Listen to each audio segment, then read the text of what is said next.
This year marked 20 years of bodybuilding for me. Now, in that time frame, I spent years as a young teen looking to bulk up and just carry more muscle mass. I spent even longer in my late teens and early 20s competing in bodybuilding, and then coaching others in my early 20s into my 30s. But I can't help it every once in a while looking back and questioning those 20 years and asking myself during that time, what did I do right? Also, what did I do wrong? And while I spend the majority of my time creating content on this channel for you guys about everything that I did right so that you guys can make progress even faster than I did, but honestly, it's just as important that I share what I did wrong. Because even though we live in a time today where information is so much more available, I see so many guys making the same exact mistakes. And if you're not aware of this stuff, you can easily spend months or years, if you're as crazy about this stuff as I am, just wasting your time. All to have to go back to the drawing board, say, okay, that didn't work. Let's try a new approach. Now, I've touched on this topic before, but in this video, I want to touch on a few different topics, ones that I really haven't gotten much into before. And the main thing I want to talk about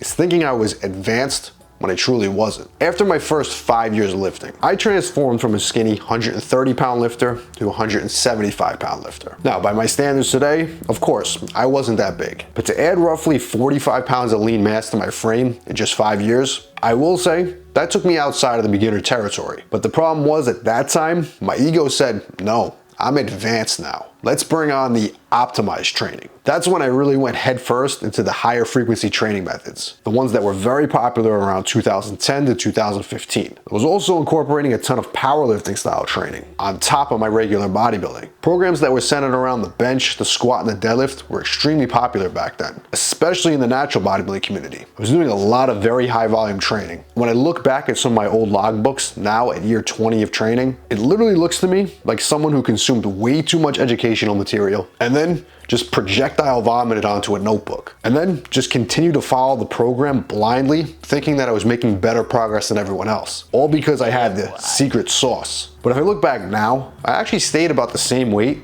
was putting up the same numbers in the gym, and virtually spinning my wheels the entire time I was following these advanced training methods. And that was for about 5 to 8 years. And it wasn't until I looked back and really assessed what was going on, looking at my physique and what I was really doing in the gym, before I realized, man, I'm putting in more work than I ever have. I'm more beat up than I've ever been. I'm more fatigued and barely getting through each session. And I'm also the exact same size I was 5 years ago. Talk about frustrating. Now, when I stopped trying to check every box of what everyone was claiming to be optimal, and I started going back to the things that I was doing when I went from 130 pounds to 175, I finally broke that plateau. And within a year, I'd put another 10 pounds of lean mass on. And I slowly climbed up to the 195 pound mark to 200 pounds. And now fast forward to these days, I still go back to that old style of training. And guess what? Currently, I'm approaching my biggest physique ever. Now, some of you guys are probably listening to this and you're going, yeah, Pete, we know powerlifting training is not going to build muscle like hypertrophy training is. We know super high volume or super high frequency is not ideal for building muscle. But you guys have to remember,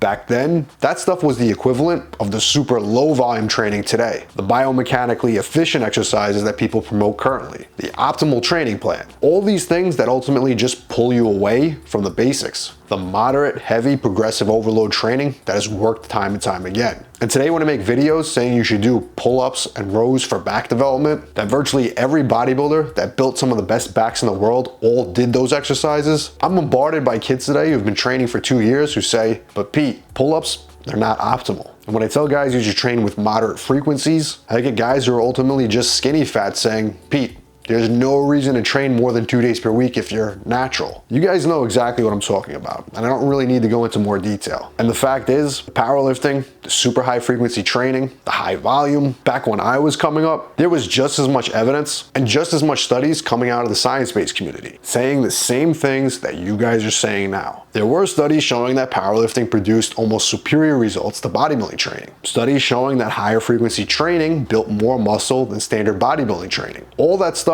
the science-based community has now changed their minds about. Me? Yeah. Nah. But not back then. They were certain it was the best way to train. And I can't help but sit here today and say, this is the exact same thing that happened back then. It's just happening with new training methods, as well as some old training methods coming out of the woodwork. But just wait another 10 years. It's all gonna come back full circle. You're gonna start hearing them saying, yeah, we used to think that was optimal, but now there's new evidence. And all of a sudden, the trends are gonna start to shift again. Guys are gonna start going back to the basics. The things that I personally have been preaching since day one. Mark my words. But you don't have to believe me. But you can either be ahead of the curve or go through the same struggle that I did years ago and never realize until it's too late. But listen, if what you're doing now works, keep doing it. I'll never argue with results. If it works, it works. However, I'm just not seeing the average lifter today carrying more muscle mass than the average lifter when I was coming up. In fact, the average lifter today is much smaller than the average lifter back then. And I can't help but say, I think the optimal training crew is the reason for this. And if this new wave of training methods is not working for you, my best advice is have a mind of your own. It's okay to not follow a trend of what's going on online. You can use science, you can use studies, you can use anecdote, but understand that all these things, they cannot be used to create the perfect plan for you. You cannot learn how to train from a study. You can get some ideas on how to train, but the best way to train is simply follow the basics, the tried and true methods that have built some of the best physiques around the world. And over time, listen to your body and adjust and adapt. The more you listen to your body, make the adjustments as needed, the more you'll refine your training over time to exactly what's needed and what's best for your physique, not what's best to fit the mold of what's currently trending in 2024. And if you want the basic methods that I have followed to build my physique, the methods that have been around since day one of bodybuilding, the time-tested and proven old school bodybuilding methods, you can find all my mass gain programs down below. And as always, if you want to see more of the best original bodybuilding content just like this, make sure to hit subscribe.